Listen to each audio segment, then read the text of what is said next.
So, as many of you know, Trump, Bobby Kennedy, and Dr. Oz made an announcement earlier this week indicating that there is a link between the consumption of Tylenol during your pregnancy and autism.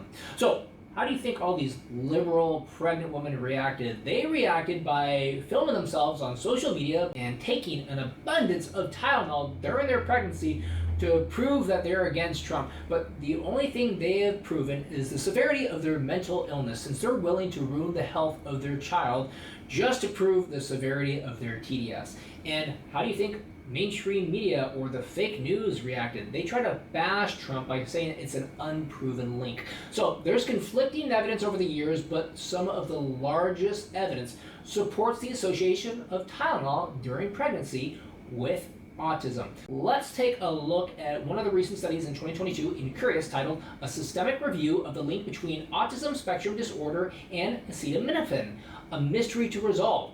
This is basically an extensive literature review which states as follows. We found a wide range of neurodevelopmental outcomes in our data collection, so we included autism spectrum disorders, intelligent quotient, attention deficit hyperactivity disorder, isolated language, attention and executive function, communication, behavior, and psychomotor development.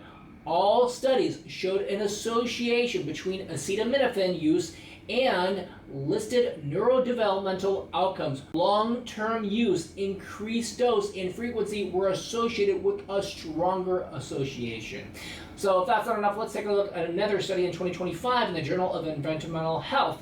This is another extensive literature review, and the researchers concluded as follows. Our analysis using the navigation guide thus supports evidence consistent with an association between acetaminophen exposure during pregnancy and increased incidence of neurodevelopmental disorders, also known as NDDs.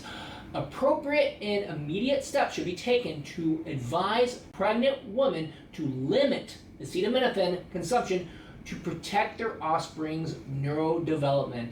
So let's just take these two studies to start, and there's plenty of other studies to support the association of Tylenol during pregnancy with autism.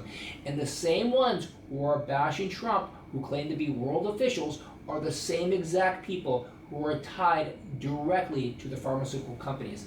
Put the pieces of the puzzle together. Folks, eat meat, train hard, and let's make America great and healthy again.